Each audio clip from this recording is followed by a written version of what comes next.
views and opinions expressed do not necessarily reflect those of Access Fort Wayne, the Allen County Public Library, or any other supporting groups. If you'd like to produce a show, call us at 260-421-1250.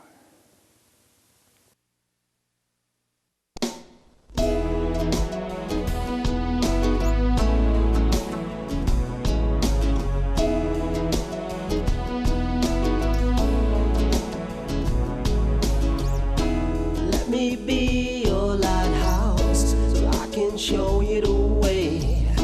Let me be your shining light, I'll keep you from drifting away. I'm the one that makes you try when... Hello, this is Patty Hunter of Patty's Page. Today's guest will be Dr. Alveda King.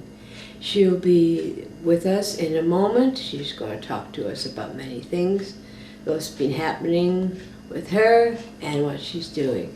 Thank you, and I'll see you in a moment. Hello, Dr. Alveda King. Welcome to my show, Patty's Page. Yes, Patty. Good morning or good afternoon, depending on where our viewers are right now. But hi, everybody. I haven't seen you for a while, dear.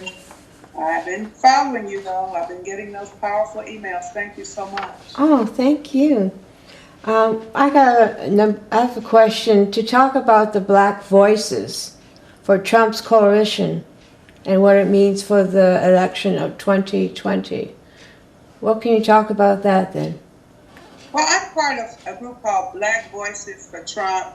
I think if you Google Black Voices for Donald Trump or Donald J. Trump or Black Voices for Trump, it'll take you there. So there are many African Americans who do support our president. And one of the reasons that I voted for president, as you know, people always think it's the pro-life piece, and that's very important. But when he was talking, he says, religious freedom, we will say Merry Christmas again. And the only reason I'm mentioning that Christmas is just a few days away. And because everybody, I was at the bank today, and the lady said, Happy Holidays. I said, ma'am, Merry Christmas. She said, what did you say? I said, Merry Christmas. So President Trump brought us that. He brought us the sanctity of life issue. He's on board with that. And the economy's better. Just so many things. So there are many Black voices for Trump. There are various reasons that African Americans are supporting President Trump. Some are supporting him, and I do agree with that part too, of people getting out of jail and being reunited with their families. And my goddaughter over at the Alveda King Foundation, Angela Stanton King, is a reentry citizen. So that's important. The economy, back to work, the jobs, safety, security. We could go on and on, but there are many African Americans who agree with the president. And we are a very strong group, and we are growing, Pat. That's good. More power to you, girlfriend. Thank you. You're welcome. How has President Trump protected the sanctity of life? He passed laws and... Executive orders, laws. When he first came in, the executive order is called the Mexico City policy. When a president is elected and they agree with abortion, they rescind that and they say it's okay to send money to Mexico and other countries for foreign aid with abortion and these harmful Depo-Provera shots and things being included. So President Trump immediately reversed that. He mounted investigations into tax dollars that's going to organizations like Planned Parenthood, wherein they were getting over $1 million a day. Oh, wow. From our tax dollars. So all of that kind of thing has been investigated, and the opportunity now for, say, pregnancy care centers who do not do abortions, but they offer free pregnancy tests, vitamins to the ladies. After the babies are born, they help them. They teach them life skills and all of that. They bring the dad in if he wants to be involved. So the pregnancy care centers were not able to compete and get those dollars because Planned Parenthood had it all locked up under the previous Obama administration. So they went in and began to make sure that our tax dollars are not being spent on abortions, because that has been a great concern. There have been many executive orders, but not just for the abortion situation, too, for women. helping women get jobs and get back to work and all that, African Americans, Americans across the board, Yes. and religious freedom and all of that. You say today's culture war about legacy and or lunacy. What is that all about, girl? Well, if we talk about our legacy, what is America? America is so much better than all of the crimes and shootings and arguments and abortions and sexualization of our children and the human trafficking. That's not America. That's not the America that we love. And so our legacy as Americans has been a strong nation, one nation under God, in God we trust. You know, I'm a legacy person, and I'm sure you are too. All of us in our own families are born into family legacies. Mine is the King family legacy. Mm-hmm. My dad was Navy King, my mom, Naomi, my grandparents, Martin Luther King's parents, my dad and Martin Luther King are brothers, and my aunt. So our legacies, but America has a legacy as well. I'm over at Priests for Life, as you know, the executive director of Civil Rights for the Unborn. So that doesn't only mean the babies in the womb, but once we are born and the babies get their civil rights, then we care about the sick, the elderly, the poor, and you know, rich people need help too, spiritually if not financially. So it's all kind of tied together. When peripherals collide, convergence is imminent. So Patty, you may say, well, what state are you in, Patty? Remind me, please. Pardon? What? What state are you in? Indiana. So you're in Indiana, I'm in Georgia. So I'll say, well, I don't need to be concerned about what goes on in Indiana. I live in Georgia. But somehow, all these borders across our states bump together and make us America. So That's there are right. things, our jobs may be different, but the outcome of what our goals are may be the same. So, and you know, we've always said that we are not separate races, we're one human race. We may have different skin color, hair color, eye color, different ethnicities. Our ancestors being born on different parts of the planet, but we're still human beings. Yeah, well, after Adam himself, that's God's, creation, and we're His Absolutely. children. Absolutely. Did you know that there is a big Planned Parenthood that moved back here to Fort Wayne? We were out we didn't have them for several years, but now I think you sent me something on that. When did they get back? When did that happen? within a year, within this year, several months, they just came Well, with. people in Indiana, and I know Patty, because of the technology now, she's all over the world with this. Yeah. But if you're right there in Indiana, you contact your elected officials and push back on that. We don't have to accept everything they shove down our throat. That's right. Oh, you're sweet. I'm glad I contacted you, and I'm glad that you're my friend because you are doing an awful lot of work for our people here, no matter who we are. And Well, we're in this together. You're my friend as well. Yeah. I'm at civilrightsfortheunborn.org, alvedaking.com, and Eugene and I know you talk to Eugene a lot, my executive assistant, Mm-hmm. and we're coming out, Patty, with a new website called Pro-Life Genre. Genre. And it's got pro-life genre over at Peace of Life. I think we'll have pro-life praise. And just think about this. Tell your viewers and your listeners, when you go on Amazon and you want to buy a book, it'll say what genre. Nonfiction, cook, philosophy, witchcraft, it'll name all this stuff. But you will not see a category called pro-life.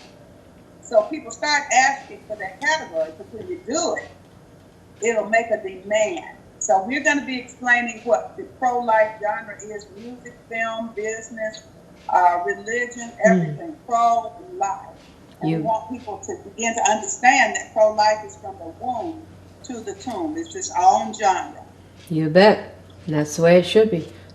Yes, We all have our rights. We all have rights to live, to multiply, and to please God Himself. So, well, girl, it's almost finished our conversation here. I would love to interview you again if you wish it. If I get out your way, or we might end up at a conference together or something, I look forward. We do join each other through this technology, but I do want to sit down and have a cup of coffee with you one day. You and a donut. Yes, absolutely. I'll have a Boston cream, okay? Okay. Well, look, we're about to wrap up. I want to sing a little song at the end. Go ahead. Okay. Although it's been said many times, many ways, Merry Christmas to you. Everybody, Merry Christmas. Jesus loves you. And Alveda Patty Bob too. God bless you, girlfriend, and may you have a blessed Christmas and New Year's. Take care. God bless you. Take care of yourself. Bye. Bye, dear.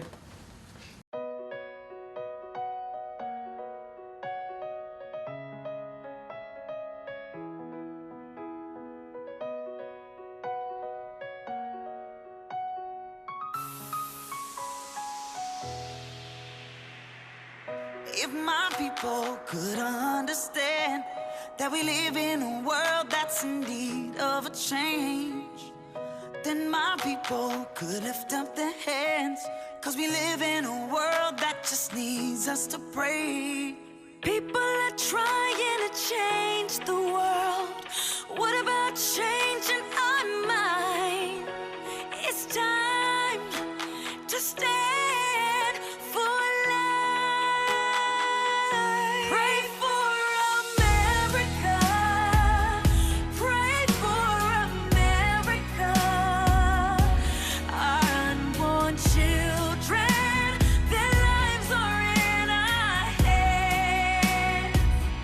Pray for our people.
the stars are brightly shining.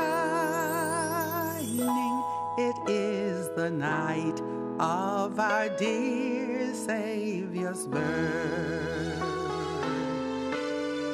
Long lay the world in sin and error pining, till he appeared and the soul felt its worth. A thrill of hope, the weary world rejoices, for yonder breaks a new and glorious morn. Fall on your knees, oh, hear the angel voices, oh, night divine, oh, night when Christ was born.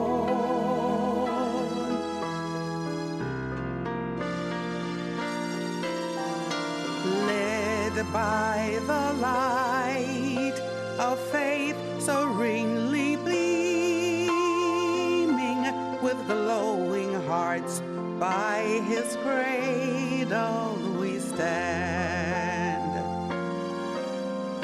Over the world a star is sweetly gleaming.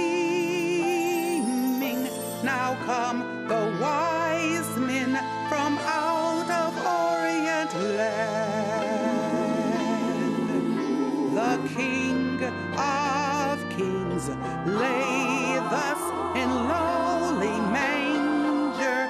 In all our trials he's born to be our friend. He knows our need, our weakness is no stranger. Behold now your King, before him lowly bend.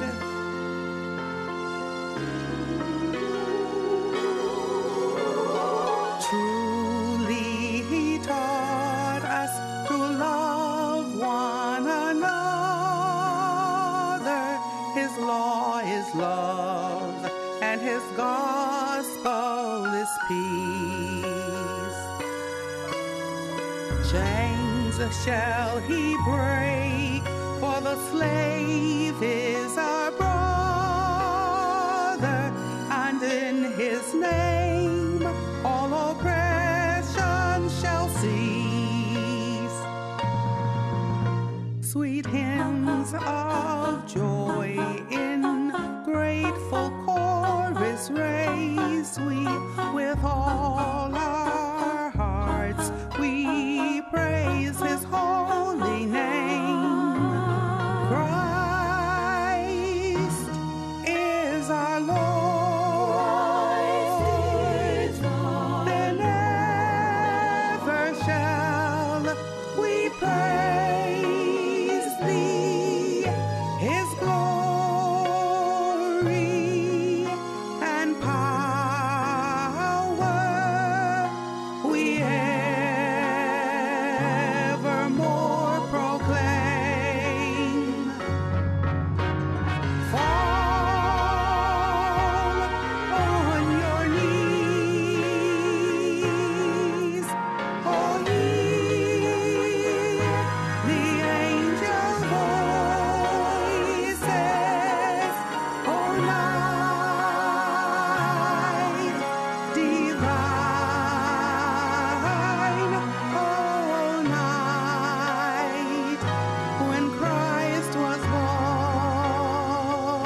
Godspeed, my love.